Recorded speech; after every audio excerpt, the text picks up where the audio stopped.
Dalam rangkaian perjalanan pelayanan termasuk misi dari Indonesia Timur, dari Sumba, Waikabuba, Sumba Barat Daya. Lalu saya lanjutkan lagi sampai ke Sumatera Utara kemarin, ke Medan, bahkan ke Nias. Beberapa hari di sana suara saya langsung habis. Secara fisik letih, tapi secara rohani ya, menggebu-gebu. Kenapa saya harus pergi ke Nias, bahkan sampai ke Teluk Dalam, sampai pergi ke tempat di mana budaya Nias yang sekarang diperkenalkan ke dunia, yaitu lompat batu itu setinggi 2 meter itu. Saya coba tapi kenapa saudara begitu pesimis lihat saya? Saya mau coba, tapi saya urungkan. Saya khawatir penduduk terkejut di sana karena kemampuan saya di bawah 2 meter tentunya. Dan saya menikmati perjalanan betapa Pulau Nias itu sangat subur. Oh ya, by the way, adakah di sini orang-orang dari Nias? Tidak ada ya? Oke. Saudaraku, dan akhirnya saya memutuskan karena ini perjalanan misi, kita akan segera menanam GBI Rock yang ada di Pulau Nias. Ya, ini harus ditanam ya. Kami gereja kita ini sudah ada hampir di setiap provinsi dan di setiap pulau, tapi ternyata Nias sama sekali yang belum ada. Jadi makanya saya memberi waktu untuk saya ada dalam perjalanan misi di sana. Dan kita tiba, jadi it's okay ya, agak suara kurang maksimal, tapi saya percaya pesan, message itu tidak akan berkurang. Tema kita dan wow, kita sudah masuk bulan Juni loh ini. Kita sudah masuk paruh, hampir paruh kedua, ya, hampir selesai paruh pertama di tahun 2024, cepat sekali ya. Dan kita tetap bisa berkata, Ebenezer. Apa itu? Sampai di sini Tuhan telah menolong kita dan kita percaya seterusnya Tuhan tetap akan menolong perjalanan iman kita ya. Amin. Nah, saudaraku, tema yang ditetapkan oleh Bapak senior kita, Bapak Timotius Arifin adalah Godfidence in Influence. Wow. Saudaraku, ketika saya melihat kata Godfidence, pertama saya muncul langsung confidence. Tapi saya perhatikan lagi, ternyata temanya Godfidence. Oh, saya jadi tangkap sekarang. Kepercayaan penuh bukan kepada diri sendiri, tapi kepada Tuhan adanya. Kalau mau didefinisikan, what is the meaning, what is the definition of Godfidence? Godfidence is confidence in God. Itu saja. Jadi sebetulnya apa sih Godfidence? Godfidence ya kepercayaan penuh di dalam Tuhan. Nah, saudaraku dikasih Tuhan, tapi ini menariknya. Di dalam memberikan pengaruh. Saya bersyukur saudaraku, saudara dan saya diciptakan oleh Elohim, serupa segambar dengan Elohim. Kata Elohim itu artinya adalah salah satu arti unggul. Katakan bersama saya, unggul. Saudara dicipta dalam keunggulannya Tuhan. Ada benih keunggulan yang ditanam dalam diri kita. Dengar, tidak ada alasan untuk minder. Tidak ada alasan untuk self pity, mengasihi diri sendiri, inward looking, lihat ke dalam. No, itu yang terjadi pada Roni Daud Simeon sekian puluh tahun yang lalu. Karena terlahir sebagai seorang pemuda dari desa yang orang tua saya orang tua miskin. Saya pernah tinggal di rumah yang tidak ada lantai dari semen atau dari keramik. Lantai rumah saya pernah tinggal dari tanah liat, saudaraku. Sehingga kaki saya mandi dengan tidak mandi tetap kotor, saudaraku. Saya pernah jualan petasan, mercon pinggir jalan ketika saya masih SMP. Ketika saya kuliah pun saya berdagang, saya jualan kaos-kaos. Saudaraku yang dikasih Tuhan, timbul apalagi dalam posisi ketinggian saya hanya tidak sampai 160 cm. Jadi penuh dengan inward looking. Saya lihat penuh kekurangan. Tapi sejak saya bertobat ketemu pribadi yang namanya Yesus Kristus. Dikembalikan seperti rencana semulanya. saya melihat seperti apa kata Tuhan tentang saya. Saya belajar begini, saya lebih percaya apa yang Tuhan bilang tentang saya. Lebih daripada orang lain katakan tentang saya. Lebih lagi apa yang diri saya katakan tentang saya. Saudaraku, kalau Christ in you, saya beritahu saudara, percayalah apa yang Tuhan katakan tentang kamu. Lebih daripada orang lain bilang tentang kamu. Bahkan lebih daripada apa yang dirimu katakan tentang dirimu. Amen. I believe in you. I believe. Musiknya, pemusik. Come on, yang peka gitu loh. Pemusik. Cepat.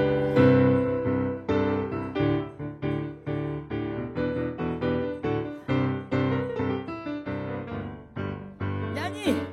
Bantu saya, suaraku habis. Wow. I believe. Oh yeah. In you. I believe. Oh. I believe. Through you. Through you, I can do anything. Berdiri. I can do all things. Woo. For it's you give me strength. Nothing is impossible. Through you, blind eyes are open. Strongholds are broken. I am living by faith. Nothing is impossible. If I believe, Nyanyi. I believe in you. Eh. I believe. Oh. I believe in you. Lagi. I believe. Eh. I believe. Hallelujah.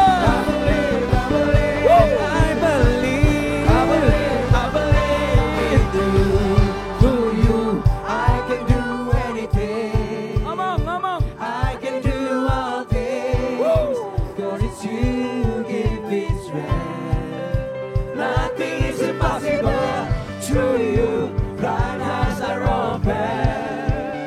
Strongholds are broken.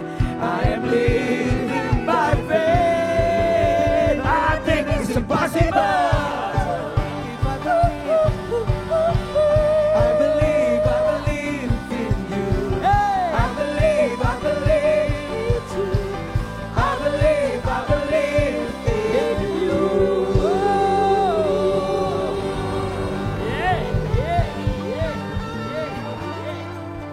Siapa yang bisa buat mayat 4 hari dalam kuburan bisa bangkit? Kalau bukan, siapa yang bisa merubah air bisa menjadi anggur? Kalau bukan, siapa yang bisa kasih makan 5.000 laki-laki dan sisa 12 bakul? Kalau bukan, sebab bagi Yesus tidak ada satupun yang mustahil. With God, all things are possible. Yes.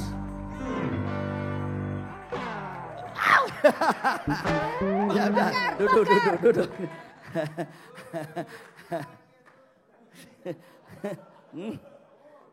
So menyala kita. Orang benar bilang so menyala orang. Oh saudaraku dikasih Tuhan. Baik, nah next slide. Alkitab berkata begini. Saya tidak akan lama, nanti saya dibantu seseorang. Filipi 4 ayat 13. Bantu saya membacakannya bersama-sama. 1, 2, 3. Segala perkara dapat kutanggung di dalam Dia yang memberi kekuatan kepadaku. Hey, Alkitab bilang segala perkara. Alkitab tidak bilang sebagian perkara. Alkitab tidak bilang sedikit perkara. Alkitab bilang kepada kita semua perkara dapat ditanggung bagi kita yang anak-anak Tuhan. Karena kekuatan Tuhan disediakan bagi setiap kita. Segala. Mari saya beritahu, segala itu jangan dipikir cuma urusan gereja, urusan rohani. No, segala urusan rumah tanggamu, urusan ekonomimu, urusan keuanganmu, urusan kesehatanmu. Kau bisa sebut segala itu apa? Tuhan berkuasa di atasnya. Tuhan berkuasa di dalamnya. Saudara berkasih Tuhan, dan yang dikatakan di sini segala perkara dapat kutanggung. 1 Korintus 10:13 berkata, pencobaan-pencobaan yang kamu alami, pencobaan yang kemanusiaan kita seringkali berkata, kok begini sih Pak Pendeta? Kok begini Tuhan itu mau dengar doa saya itu tidak sih? Saudara lebih percaya apa yang katakan firman atau situasimu? Berapa banyak kita dikendalikan oleh situasi kita? Come on saudaraku, saya pegang tisu ini. Tisu ini cuma kecil.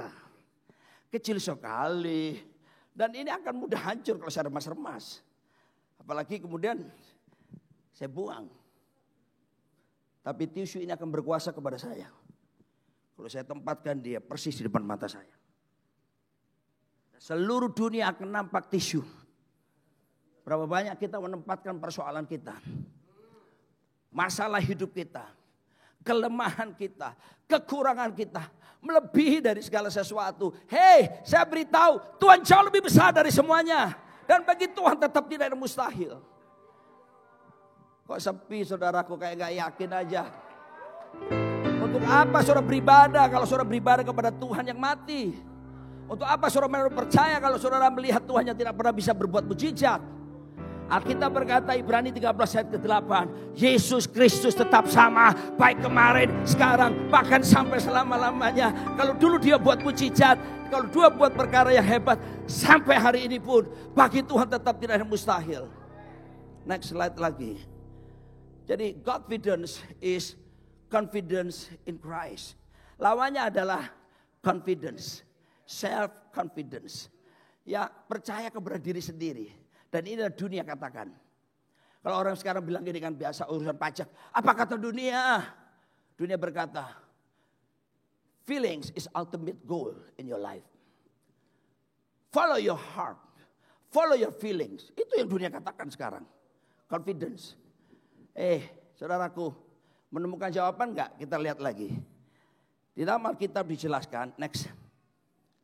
Ya, confidence adalah sebuah kesadaran bahwa kita hidup ada batasnya. Setuju ya? Miles Monroe pernah berkata begini, there are things in life we cannot answer. Ada banyak hal yang tidak bisa kita jawab. Ayo, siapa yang bisa jawab semua pertanyaan? Tidak bisa. Ada yang bisa jawab kapan kamu bisa mati? Tidak bisa. There are things in life we cannot control. Ada banyak hal yang nggak bisa kita kendalikan. Coba kendalikan apa yang disebut dengan jantung saudara. Suruh berhenti. Suruh dia berhenti 2 detik aja. Orang bisa. Nggak bisa saudaraku. There are things in life we cannot change. Ada orang berkata, Pak, saya harus nikahi dia. Loh kenapa? Karena hanya saya bisa merubah dia. Are you sure? You can change your fiancé. You can see your girlfriend. Yes. Begitu menikah sungguh saudaraku, dia dirubah sama pacarnya.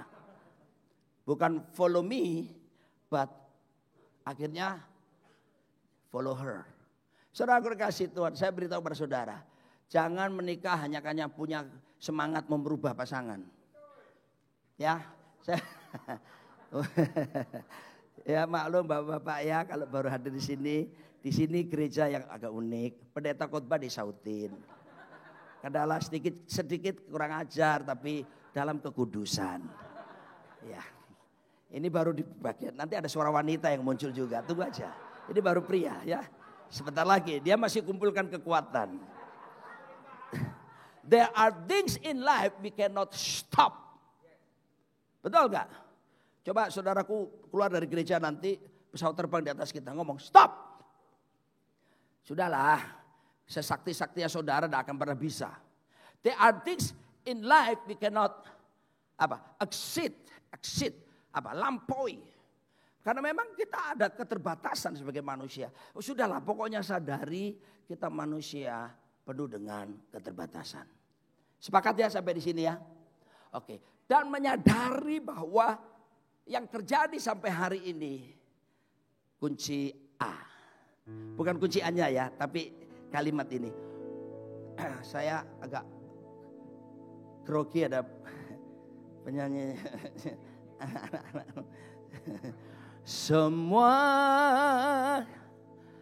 karena anugerahnya diberi berikan kepada kita semua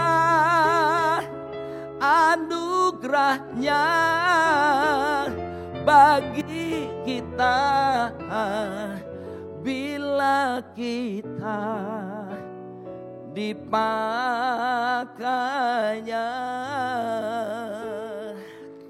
Serak saudara. Sadar ya, anugerah. Jadi betul-betul kita ini sifatnya kerjasama sama Tuhan. Mari ya saya kasih tahu. Saya jujur mau bilang gini. Tuhan membutuhkan saudara. So that's why dia berkata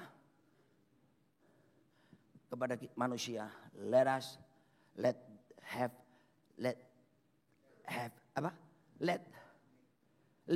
make man in our own image and our likeness. And then let them have dominion. Tuhan mendelegasikan. Lalu Tuhan mengajak kerjasama kita. Tahukah saudara, bukan cuma Tuhan membutuhkan saudara, Tuhan mempercayai saudara. Benar loh saudara. Pengelolaan bumi beserta isinya dipercayakan kepada manusia. Hei, waktu Tuhan mati di kayu salib. Kenapa? Karena memang Tuhan membutuhkan kita. Sebab Tuhan harus menggenapi rencananya lewat manusia saudara dan saya. So kasih tahu kiri kananmu, kita dibutuhkan sama Tuhan. Kasih tahu. Makanya jangan main-main dengan hidupmu kalau kamu dibutuhkan oleh Tuhan ya. Do all that we can and leave the rest to God. Do the best. Tapi biarlah the rest is God. Ya, tapi bagian kita ambil ya. Oke, dan semuanya dilakukan dalam yang disebut dengan iman. Begini ya. Kalau ada orang yang gak mau menerima proses, maaf, saya keluarkan statement yang keras. I'm sorry to say like this. Jangan percaya orang itu. Kalau ada orang saudaraku ketika dalam proses-prosesnya, lalu kemudian dia lebih memilih untuk tidak mengikuti proses. Saya mau ingatkan sama saudara, jangan percaya orang yang seperti itu. Karena hanya orang yang mau melewati proses, orang itu bisa melihat bahwa kehidupannya perlu bergantung sama Tuhan. Kalau dia merasa dia kuat, dia akan menolak semua proses. Sebab itu saudaraku, ayo kita terus menaruh kebergantungan. Saya ini satu kali, saya ada di kota Batam. Dan saya lihat di televisi, pendeta terkenal Bapak Pendeta Stephen Tong berkhotbah. Dan waktu saya lihat Pak Stephen Tong, saya duduk langsung di kamar saya dengar-dengarin. Saya tahu Bapak Pendeta ini senior, pintar, dia teologinya hebat, dia juga pintar musik dan banyak hal. Saya kagum sama dia. Saya pengen tahu dia mau bilang apa. Ternyata khotbahnya itu saudaraku very simple, tapi berkesan di hati saya. Dia bilang begini, hidup itu harus punya kebergantungan mutlak kepada Tuhan. Jangan mengandalkan kekuatanmu sendiri. Saya sudah tahu ayat itu. Terkutuklah orang yang mengandalkan manusia. Tapi diberkatilah orang yang mengandalkan Tuhan. Saya sudah tahu ayat itu. Tapi waktu orang pintar ini, orang yang hebat senior ini yang tuh ngomong. Saya langsung seperti diteguhkan. Kalau orang seperti hebat seperti dia. Kebergantungan mutlak. Apalagi saya. Kadang-kadang kita merasa kita ini pintar sendiri, kita lebih hebat dari orang lain, atau kita sudah punya uang, kita punya kekuasaan, kita punya kemewahan, lalu kita berpikir bahwa itu semua karena kita. Hati-hati saudaraku. Kita selalu membutuhkan Tuhan dalam situasi apapun di dalam hidup setiap kita. Next slide lagi secara cepat. Oke. Lihat Yesus. Teladan hebat cuma Yesus. Yesus tak pernah jatuh dalam dosa. Yesus tak pernah gagal. Kenapa? Kebergantungan mutlak terhubung dengan Bapaknya. Dia tidak pernah terputus dengan Bapaknya. Saudaraku dikasihi Tuhan. Sebab itu mari kita belajar dari guru agung kita. Yesus Kristus. Yohanes 14 ayat 10 berkata. Tidak percayakah engkau bahwa aku di dalam Bapa dan Bapa di dalam aku. Apa yang aku katakan kepadamu tidak aku katakan dari diriku sendiri. Bayangin. Tetapi Bapa yang diam di dalam aku. Dialah yang melakukan pekerjaannya. Dia kembalikan ini Bapa kok. Ini bukan aku kok. Dia tidak mencuri kemuliaan sama sekali. Dia sadari semua itu Bapa yang berkarya dalam kehidupannya. Oh saudaraku, mari kita teladani apa yang Yesus lakukan. Next lagi. Dan Daud berkata begini, ini Daud. Dari Daud, dalam Mazmur 26 ayat 1. Berilah keadilan kepadaku ya Tuhan. Sebab aku telah hidup dalam ketulusan kepada Tuhan. Aku suka ayat ini. Kita baca 1, 2, 3. Kepada Tuhan aku percaya dengan tidak ragu-ragu. Ketika saya dengan istri saya ada pergumulan di rumah gitu. Dalam doa kami saya selalu bilang ayat ini. Tuhan, kepadamu aku percaya dengan tidak ragu-ragu. Ketika untuk masa depan anak-anak saya dulu. Tuhan, kepadamu aku percaya dengan tidak ragu-ragu. Ketika David telepon, Pak, sudah waktunya bayar uang kuliah Pak. Bayar uang kos. Berapa Fit? Sekian ribu dolar. Saya tanya sama istri saya, kita berapa dolar kita? Istri saya menjawab dengan sukacita, 400. Kebutuhannya di atas 5.000 US. Tapi cuma punya 400. Tapi kemudian di situ saya tetap ngomong, kepadamu aku percaya dengan tidak ragu-ragu. Loh benar saudaraku, di tengah yang gak mungkin saya selalu katakan ayat ini. Ini bukan ayat jampi-jampi. Tiba-tiba saya dapat telepon dari sekretaris seorang pengusaha. Pak Roni bisa melayani ulang tahun bos kami? Kapan? Tanggal sekian. Oh gak bisa. Karena itu saya tahu bosnya orang Jakarta. Salah satu konglomerat di Indonesia. Saya berkata, oh gak bisa. Saya ada di Bali waktu itu. Loh Pak Roni, bos saya ini ulang tahunnya buatnya di Bali. Oh bukan di Jakarta, iya. Tapi gak bisa kalau malam. Soalnya saya ada perjalanan malam. Saya hanya bisa pagi. Pak Roni, dibuatnya pun pagi. Loh aneh toh, pengusaha Jakarta, bikin ulang tahunnya di Bali, dan dibuatnya pagi. Dan itu waktu saya yang bisa. Oke lah saya akhirnya, oke kalau begitu. Saya pinjam mobilnya Pak Arifin di Bali. Pak Arifin pinjam mobil ya. Terus Pak Arifin kasih saya jas baru. Mark and Spencer. Wah, I love it. Warnanya itu warnanya marun. Marun gelap gitu. Unik jasnya ya. Jadi ya sudah saya pakai. Padahal Pak Arifin bilang, Ron kamu kalau pakai jas jangan pernah bawahan atasan berbeda warna ya. Kenapa Pak? Kamu pendek.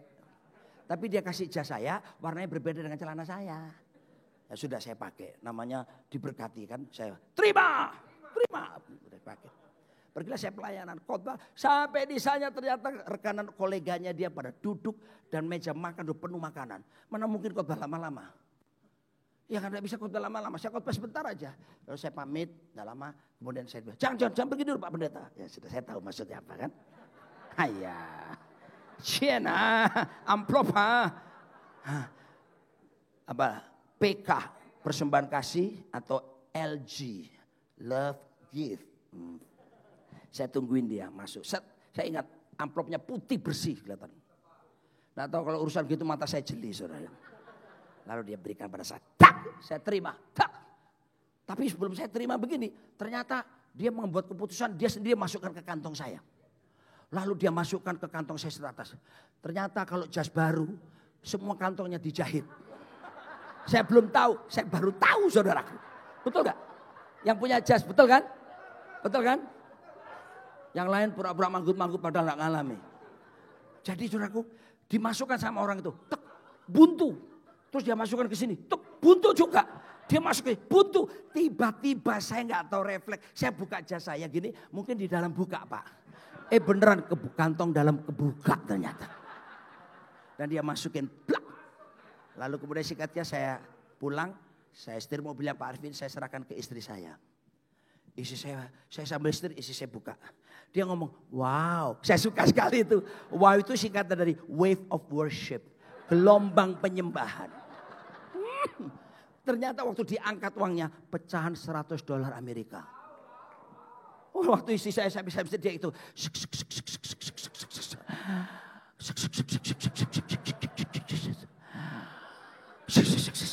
Semakin dia lama, semakin saya bahagia. Dan hari itu kebutuhan David di Seattle ribuan dolar selesai. To you I can do all things. I can do all things. Cause it's you give me strength. Saya tidak telepon orang kaya. Saya tidak hubungi jemaat. Tolong. No. Pantang buat kami berbuat seperti itu. Karena pertolonganku ialah datang dari Tuhan yang menjadikan langit dan bumi. Aku melayangkan mataku ke gunung-gunung. Dari mana datang pertolonganku? Dari Tuhan pencipta langit dan bumi. Oke, saya langsung next. Karena sebentar saya mau buat kejutan buat saudara. Oke, jadi confidence, ya, self-centered. Ya, terus berusaha untuk bagaimana cara bisa sampai tujuan ditargetkan pribadi. Next. Nah, saya tunjukkan survei Amerika. Mengejutkan, Pew Research Center, lembaga survei kredibel Amerika. Mereka buat penelitian, saudara, Amerika kan kita tahu itu negara mayoritas Kristen. Sebelumnya kita belajar lagu-lagu rohani dari Amerika. Ilmu-ilmu teologi dari Amerika, buku-buku Amerika. Apapun kita kiblat Amerika, tapi terkejut saudaraku. Sekarang data terkini, kekristenan di Amerika hanya 65%. Kebanyakan mereka sekarang ateis, Pak. Saudaraku dikasih Tuhan, degradasi terjadi. Dan saudaraku dikasih Tuhan, dari 65 Kristen orang Kristen yang mengaku Kristen di Amerika, dengar saya, yang punya biblical view, point of view yang according atau selaras dengan firman, yang pola pikir, pola pandang hidupnya yang percaya Alkitab sungguh-sungguh, di Amerika sekarang dari 65% orang Kristen cuma 4%. Saya mau kasih tahu, peperangan sekarang memang ada peperangan yang disebut spiritual warfare. Tapi ada peperangan yang berikutnya adalah world view war. Peperangan pola pandang, hati-hati saudaraku. Dulu Amerika bergantung sama Tuhan, mulai sekarang menyusut. Dan yang percaya Alkitab sungguh-sungguh dan dihidupi hanya 4% orang. Dan sialnya adalah, ini dia. Hanya milenial yang percaya Alkitab sepenuhnya firman Tuhan, 2%. Ini realitas Amerika. Ya, ini gambarnya salah. Ya, 2% saja milenial. Makanya sekarang saya mau mengajak milenial di gereja ini. Saudaraku yang dikasihi Tuhan, taruh hidupmu, keyakinanmu, kepercayaanmu bergantung mutlak kepada firman Tuhan. Oke, anak milenial ragu terhadap mujizat. Mereka bilang begini saudaraku, next slide yang terakhir. Mereka pada bilang follow your heart. Ya, sebab perasaanmu itu yang pertama. The ultimate things in your life is your feeling. Yeremia 17 berkata, hati itu, perasaan kita itu, pikiran kita dalam hati itu licik. Tricky. Saudara nonton Queen of Tears? Saudara gak kenal Queen of Tears. Itu drakor yang baru selesai 16 episode. Dan saya telah selesaikan dengan gemilang. Dan beberapa drakor yang lainnya ketika masa pandemi dulu. Saya selesaikan. Nasihat-nasihat mereka kalau ada pergumulan apa? Follow your heart. Come on. Dunia mengajarkan follow your heart. Follow Jesus. Follow the word of God. Not follow your heart. Oke. Hati kita ini tricky saudaraku. Saudara berapa banyak saudara ketemu orang di depan saudara. Cengangas-cengangas. Oh ya Pak. Shalom. Tapi hatinya sama saudara awas loh ya. Kebahagiaan adalah tujuan utama. Happiness is the ultimate goal. Itu yang dunia katakan. Hey, di atas kebahagiaan ada yang namanya destiny. Kalau saudara hidup cuma sampai kebahagiaan, belum tentu kamu sampai destinimu. Tapi kalau kamu sampai kepada destinimu, kamu pasti berbahagia. What is the destiny of our life? To be like Jesus. Christ likeness is the destiny of our life. So milenial, saya kasih kesempatan kamu bicara sekarang. Silakan. Putra kandung saya sekarang. Kasih kesempatan sekarang milenial bicara. Ya udah duduk dong. Oh saya duduk. Oh iya dong. Aku harus awasin kamu. Shalom semuanya. Diperintah sama anak ya sudah turun deh. Bentar ya aku siapin. Kasih kesempatan generasi muda. Aku David, anaknya Papa. Hai. Pertama kalinya sih sebenarnya ini tandem sama Papa. Kemarin Papa bilang, oke, kamu tandem ya, kita sharing gitu ya 2 hari yang lalu. Jadi super preparationnya mendadak. Tapi I'll do my best. So kalau kalian mau ada feedback juga silahkan.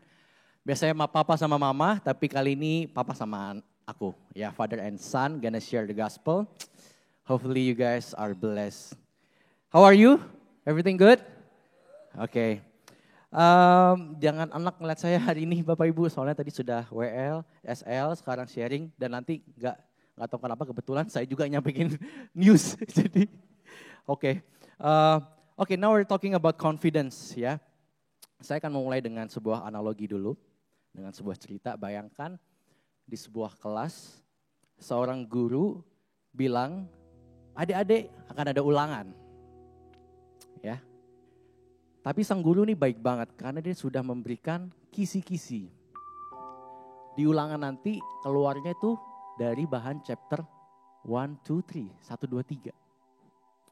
Si A, let's say Anton, dia mengikuti perintah gurunya. Dan si B, ya let's say Ani, dia lebih memperhatikan apa kata orang lain. Sehingga dia tidak baca kisi-kisinya, dia nggak baca chapter 1, 2, 3, dia langsung buka chapter 4, 5, 6. Karena orang lain bilang nanti yang akan keluar chapter 4, 5, 6 di ulangan. Bukan chapter 1, 2, 3. Sudah kamu percaya aku lah. Sudah gak usah dengerin sang guru, kamu percaya aku aja. Akhirnya dia belajar chapter 4, 5, 6. Dan ketika keluar, pas ujian yang keluar adalah chapter 1, 2, 3. Yang semua bilang begini. Banyak dari kita confident terhadap hal yang salah. Kita lebih confident percaya kepada apa yang orang lain katakan. Bukan apa yang sang guru katakan melalui kisi-kisi ini, firman. Terlalu banyak shortcut yang orang lain bilang, you do this, you do that, you will be successful in your life. But at the end of the day, it's all lies. Dan ketika gagal, mereka akan kecewa. Dan Anton akan blame God, menyalahkan sang guru. Sedangkan kalau si Ani gagal, ya terkadang hidup gak mulus ya Bapak Ibu ya. Banyak cobaan, tetapi kalau dia mengikuti kisi-kisi perintah Tuhan dengan baik dan yakin penuh pada perintahnya, walaupun dia mengalami kegagalan, respon hatinya sudah benar. Dia akan apa? Bersyukur. Dan yang kedua, dia akan mendapatkan wisdom, hikmat. Sehingga masalah yang akan dia lalui ke depannya, dia sudah tahu, oh ternyata caranya tuh begini, begitu. So I want to assure everyone, Bapak Ibu semua di sini, mari kita sama-sama percaya kepada apa kata sang guru melalui Alkitab kita. Amin. Contohnya ini ya, yang Tuhan ajarkan ya di kisi-kisinya, ini salah satunya di Amsal 28. Keren banget dibilang begini di ayat 20. Orang yang dapat dipercaya mendapat banyak berkat, tapi orang yang ingin cepat menjadi kaya tidak akan luput dari hukuman. Banyak dari dunia ajarin kalau lu mau cepat kaya, you do this, that. Tapi lihat, orang yang cepat menjadi kaya tidak akan luput dari hukuman. Next verse, ayat 22. Orang yang kikir tergesa-gesa mengejar harta dan tidak mengetahui bahwa ia akan mengalami kekurangan. Kikir adalah sikap menahan harta dan tidak mau mendermakannya kepada orang lain. Ada yang bilang, ngapain sih lu kasih ke itu orang? Ngapain sih kasih mereka gitu kan? Capek-capek amat. Tapi di sini dibilang, orang yang kikir tergesa-gesa mengejar harta tidak mengetahui bahwa ia akan mengalami kekurangan. Justru kita memberi, kita akan mengalami kelebihan. Amin. Next. Ayat 23. Siapa menegur orang akan kemudian lebih disayangi daripada orang yang menjilat. Sedangkan di perusahaan-perusahaan diajarin, kalau lo mau cepat naik, lo mesti jago ya. Next verse. Ayat 25. Orang yang loba menimbulkan pertengkaran, tetapi siapa percaya kepada Tuhan diberi kelimpahan. Loba selalu ingin mendapat atau memiliki banyak-banyak, serakah dan tamak. Dunia mengajarkan kebalik, orang yang loba akan diberi kelimpahan, tapi siapa yang percaya kepada Tuhan menimbulkan pertengkaran. Jadi let's fix cara pemikiran kita pagi ini agar kita tuh belajar dulu tuh dari kisi-kisinya Tuhan dulu. Jangan dari apa yang orang lain katakan, supaya ketika kita ulangan, kita ujian, kita berhasil. Next, tadi yang Papa bilang, God love the process. Ketika kita sedang belajar dari kisi-kisinya Tuhan, tidak gampang. Tapi Tuhan mencintai proses kita belajar itu. Ya, contohnya waktu saya ambil TOEFL, ini ingat banget. 2010, tadi kan Papa udah kesaksian, itu tahun 2013 ya. Tadi kesaksiannya, saya tuh hampir gak bisa kuliah karena tuitionnya 10.000 dan duitnya tuh sisa 400 yang tadi. Nah, Waktu saya tahun 2010, saya mesti ambil namanya TOEFL ya, supaya bisa register untuk sekolah di US gitu. Dan saudara juga udah tahu saya tinggal di Kelapa Gading, sekolahnya waktu itu SMA di Permata Hijau dan harus ikut les TOEFL itu di Kelapa Gading sih di depan rumah. Jadi nyampe dari Permata Hijau pulang sekolah langsung ke les TOEFL dan I did that for almost 1 year gitu ya. Saya belajar. Dan ketika ulangan tiba, saya sudah selesaikan ulangannya. Dan saya ingat banget kita waktu itu lagi ada acara di Lombok. Jadi kita rame-rame ke Lombok. Tapi sebelum naik pesawat, mama telepon. Fit, gimana ulangan TOEFL-nya? Aduh, mah kayaknya aku kok ragu-ragu ya. Ya biasa ya, emak-emak ya. Lah, kamu memang kan sudah belajar, kok malah gak bisa? Loh, jadi bisa gak sih? Gitu. Tapi ketika papa yang nanya, gimana tadi ulangannya Fit? Iya pak, aku ragu-ragu. Tahu gak responnya apa? Aku masih ingat banget sana.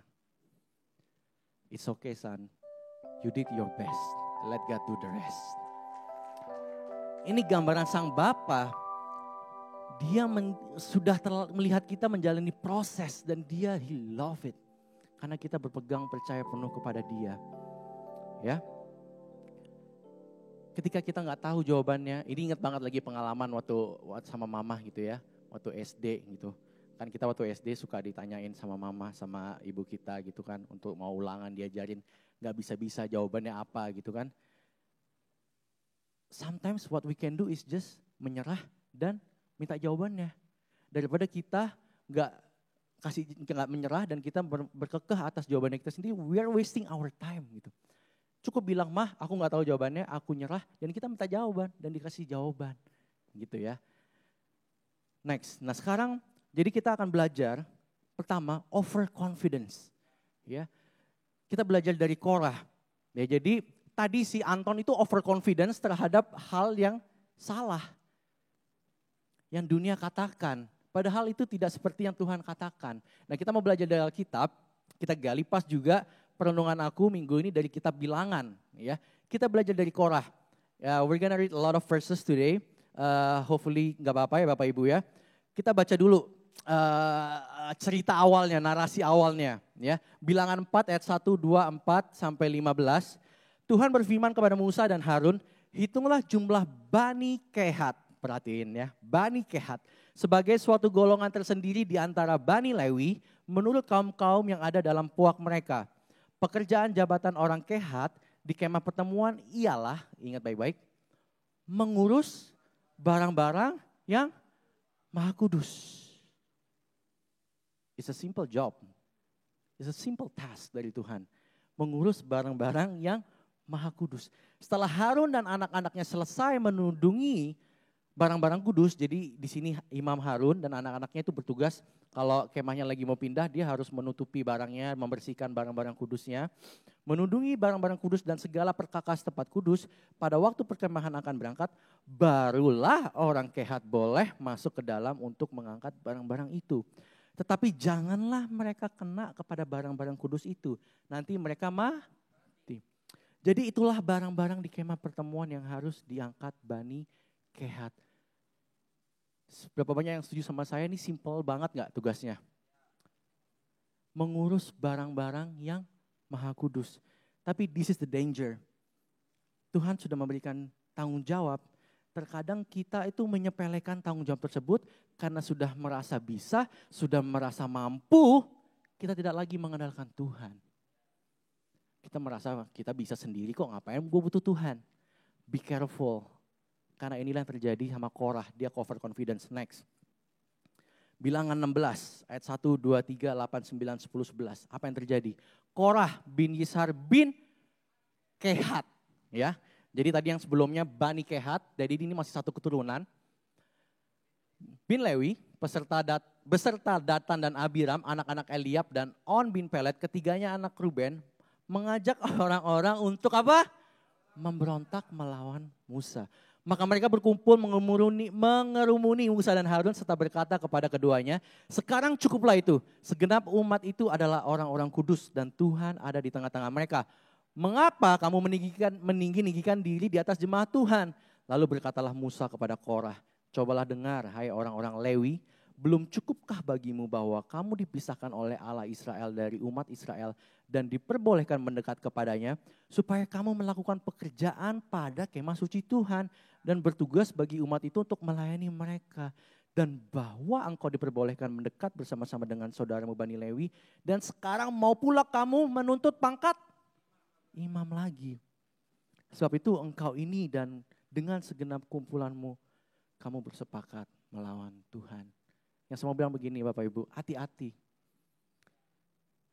Kita merasa paling bisa, kita merasa paling jago, sehingga kita gak butuh Tuhan lagi.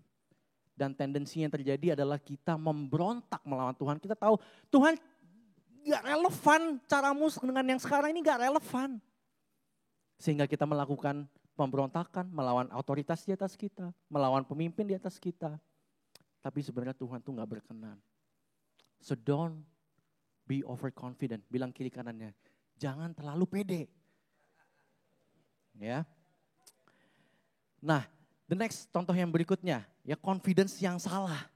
Wrong confidence, kita belajar dari Saulus. Ya, Saulus ini dia confidence, dia percaya kepada accomplishment-nya dia, kualifikasi dia. Banyak anak muda sekarang punya kualifikasi, punya checklist, punya bucket list. Gue lulus S1 umur 22, bahkan ada teman saya yang umur 20. Ada nanti habis itu dapat kerjaan yang baik. Saya habis itu langsung umur 30 merit misalnya gitu ya. Lalu saya mempunyai usaha sendiri akan menjadi autopilot. Atau bahkan dia accomplishment di tempat kerja. You know what, 1 tahun kemudian saya harus menjadi manager. Tahun kemudian saya harus menjadi senior manager. Tahun kemudian saya harus menjadi vice president and so. But I wanna say, don't put your confidence in that. Jangan taruh kepercayaanmu pada hal itu. Kita belajar dari Saulus. Next. Filipi 3 ayat 4. Sekalipun aku juga ada alasan untuk menaruh percaya pada hal-hal lahiriah. Jika ada orang lain menyangka dapat menaruh percaya pada hal-hal lahiriah, aku lebih lagi. Nih ya, Saulus sebelum menjadi Paulus. Kita bacain checklistnya yang di ayat 5. Ini checklist dia, hal-hal lahiriah atau accomplishment dia. Apa aja? Next. Disunat pada hari ke-8, oke? Dari bangsa Israel, dari suku Benyamin. Saudara tahu suku Benyamin melahirkan raja. Siapa dia? Raja pertama di Israel, Saul. Ya, sambil dicek sama papa, benar gak nih anak? Next. Orang Ibrani asli. Kurang apa gak tuh? Next. Tentang pendirian terhadap hukum Taurat, aku orang Farisi. Next. Tentang kegiatan, aku penganiaya jemaat. Next. Tentang kebenaran dalam mentaati hukum Taurat, aku tidak bercacat. Tapi kita semua tahu apa yang dilakukan Saulus. Dia justru menyiksa murid-murid Yesus, pengikut Yesus. Dan next, apa yang terjadi setelah dia mengenal Kristus? Tetapi apa yang dahulu merupakan keuntungan, cuan. Ya, karena dia sudah percaya dia punya kualifikasi yang luar biasa.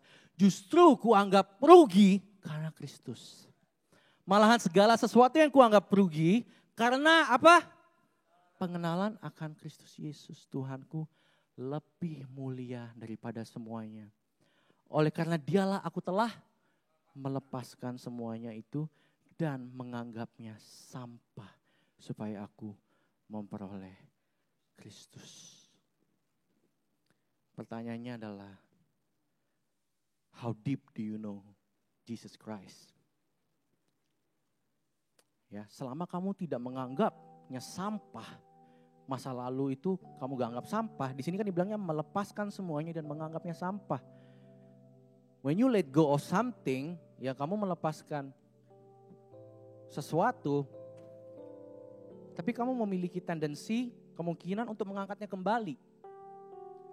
Kecuali kalau kamu sudah, Bapak Ibu sudah berpikir bahwa ini adalah sampah.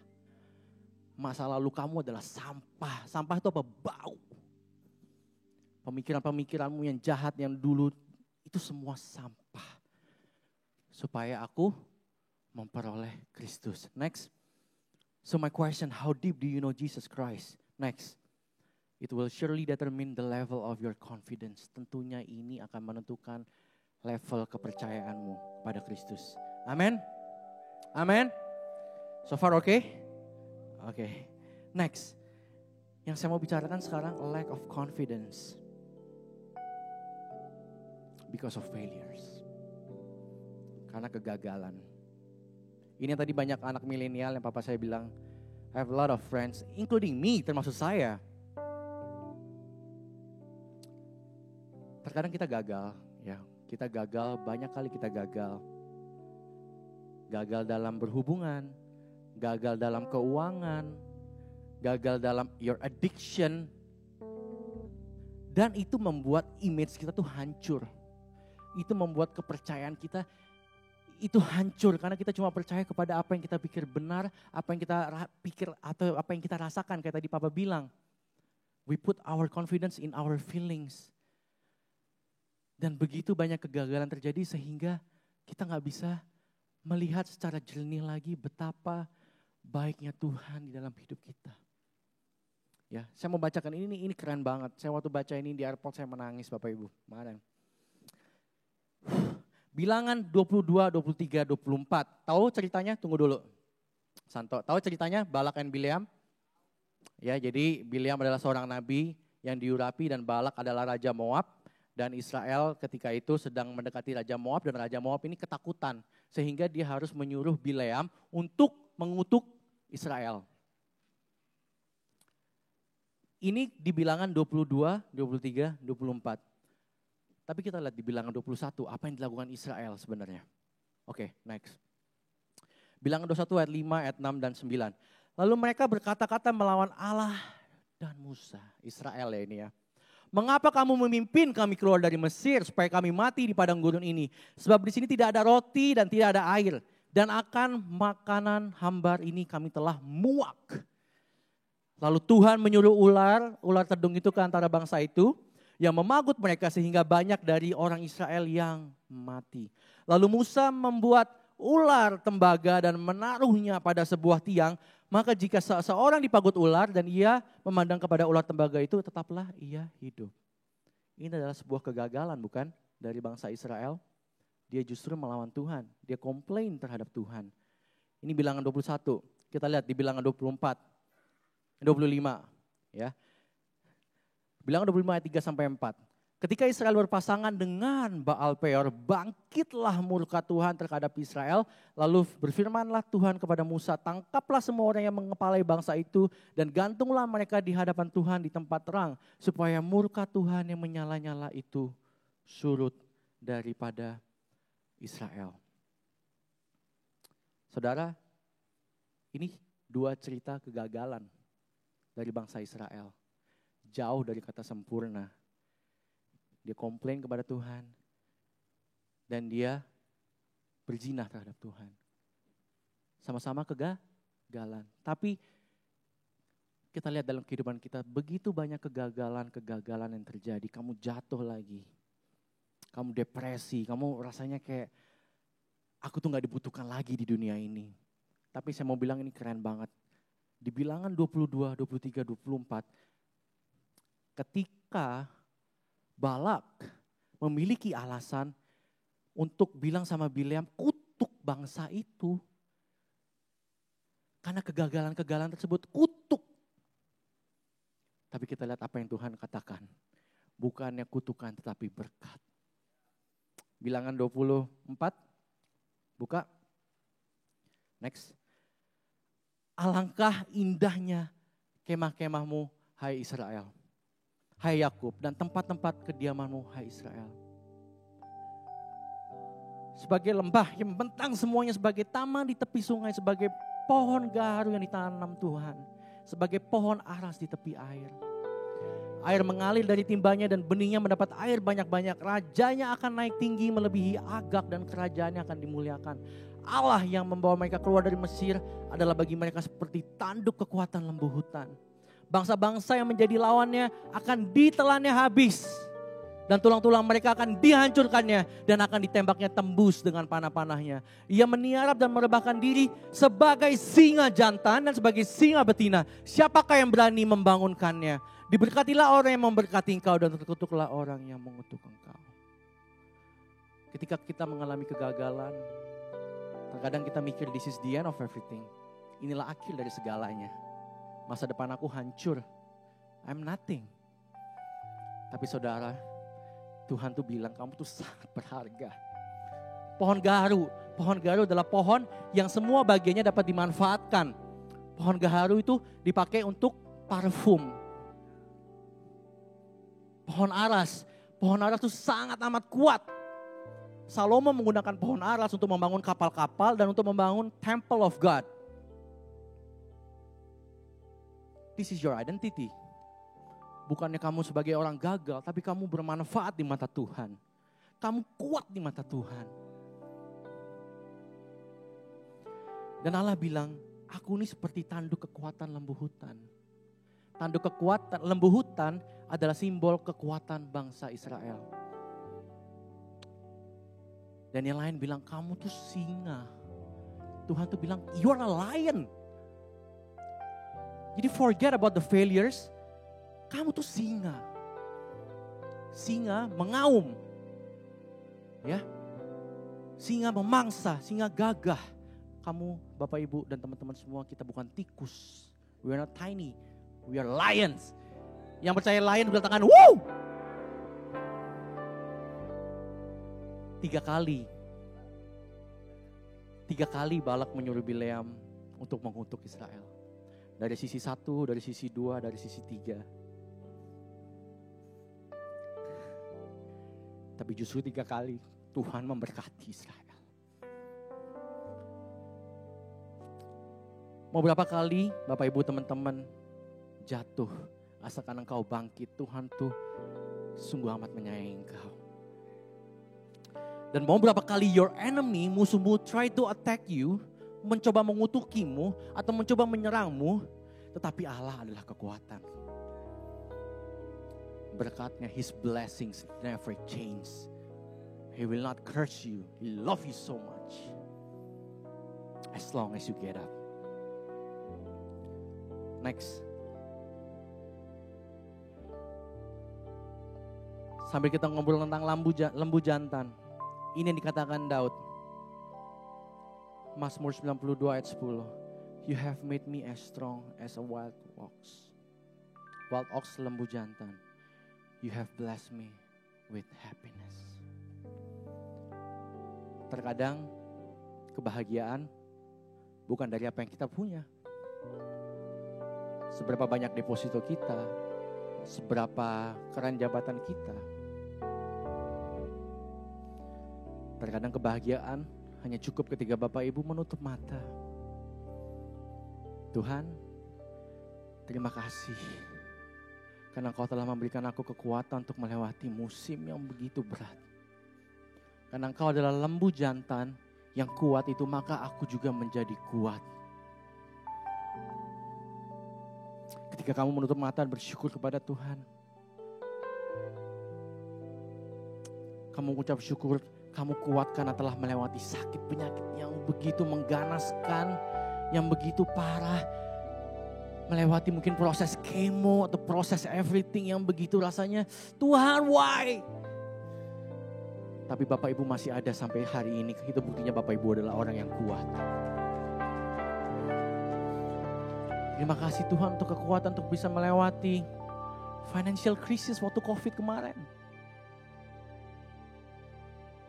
Sempat gak tahu makan apa. Sempat gak tahu mesti minta tolong ke siapa. Tapi pertolongan Tuhan gak pernah terlambat. Justru itu yang membuat kita kuat.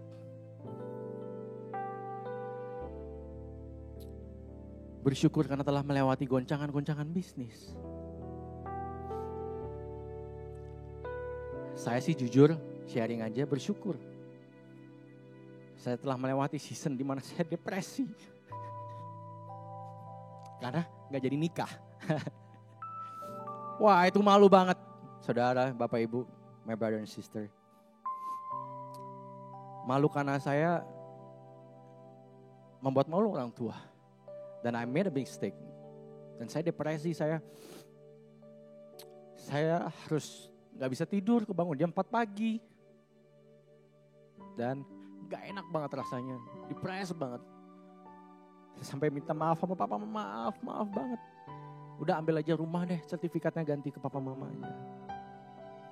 Tapi papa cuma bilang, it's okay my son, I love you. Mari sama-sama kita just close our eyes. Kita ingat kebaikan Tuhan, bagaimana dia membuat kita kuat. Sampai ada di detik ini, sampai ada di momen itu adalah kebahagiaan. Dan itu akan menaikkan your confidence. Alone, I place my trust and find my glory in the power of the cross. In every victory, let it be said of me, my source of strength and my source of hope in Christ alone.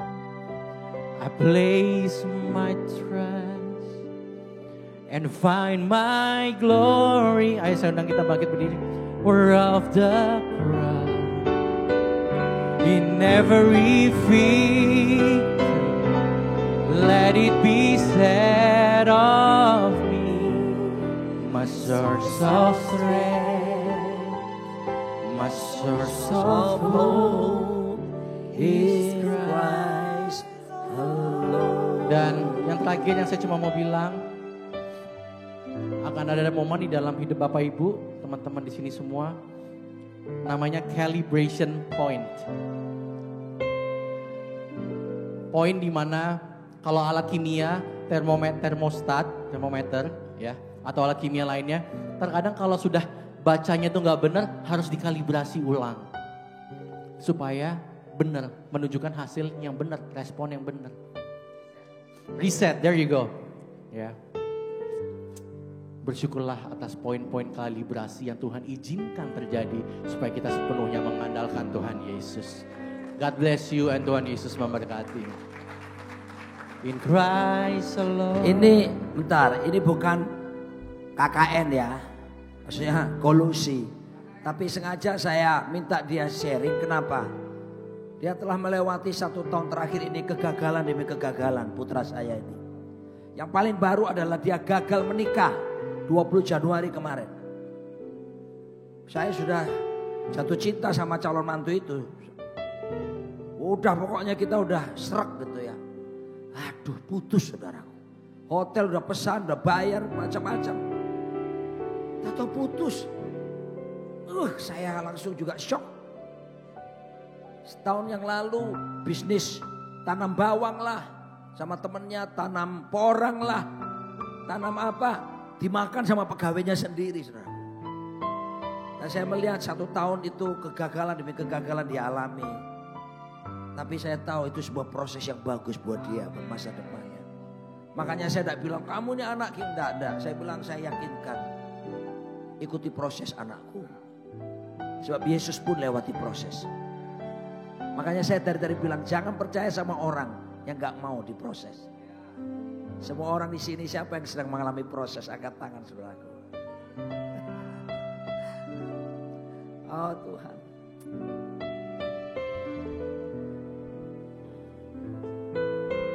Ayo kita angkat tangan sudah. Saya tidak tahu mau ngomong apa, speechless. Bilang sama Tuhan saudaraku, begini saudaraku, Tuhan kuatkan saya di proses ini. David tak tahu, saya tiap hari sama istri saya berdoa sungguh-sungguh, Tuhan tolong dia jangan sampai macam-macam, punya pikiran yang macam-macam. Dia bekerja di perusahaan besar, dia harus resign, dia dapat pekerjaan yang lain, dan kemudian harus keluar dari sana, dan banyak hal saudaraku.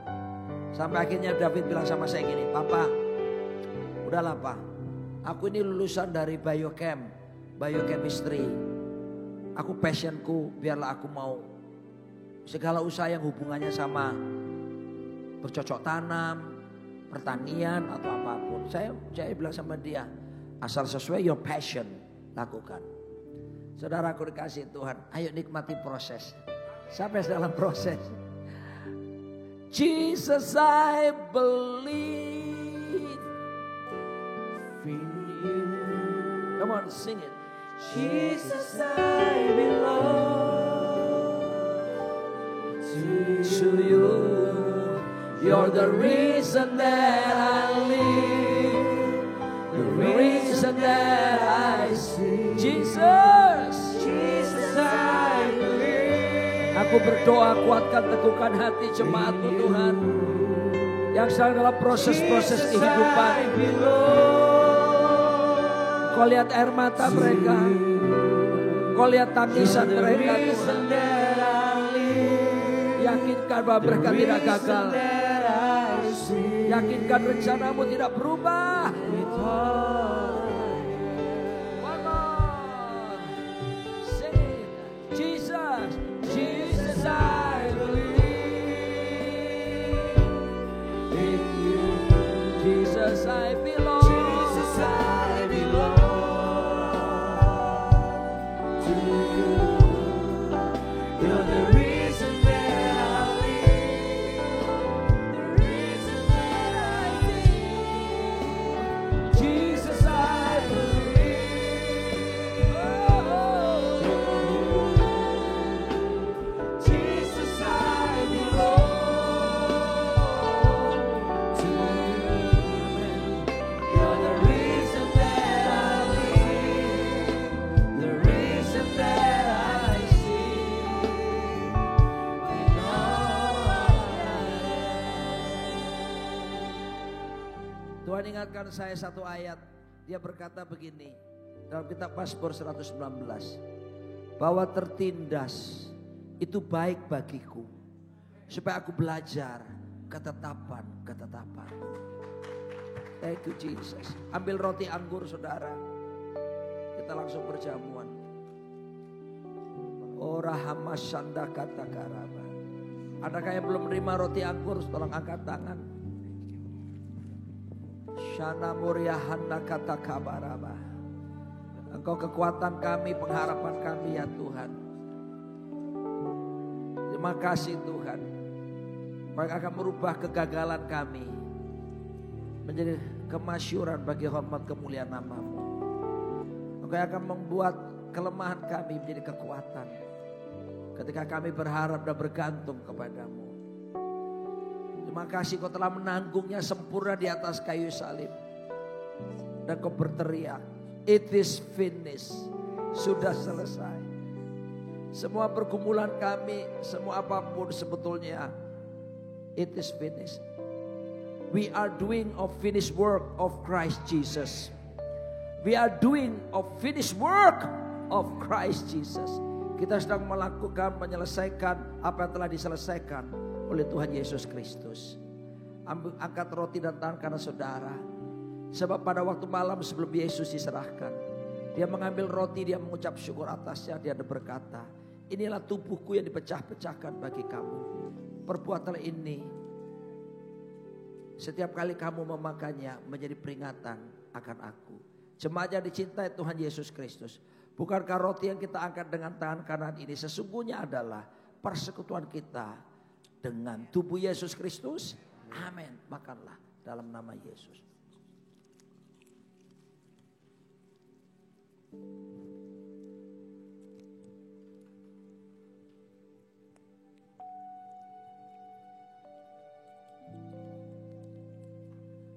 Oh Tuhan, terima kasih. Kekuatan-Mu mengalir, penghiburan-Mu bekerja atas setiap kami. Roh penghibur, Roh Kudus di dalam kami bergerak mengaktifasi semua kekuatan yang Kau telah tanam untuk kami keluar dari gedung ini dengan pengharapan yang baru. Terima kasih Tuhan. Dan malam itu pula Dia mengambil cawannya, di dalamnya berisi anggur.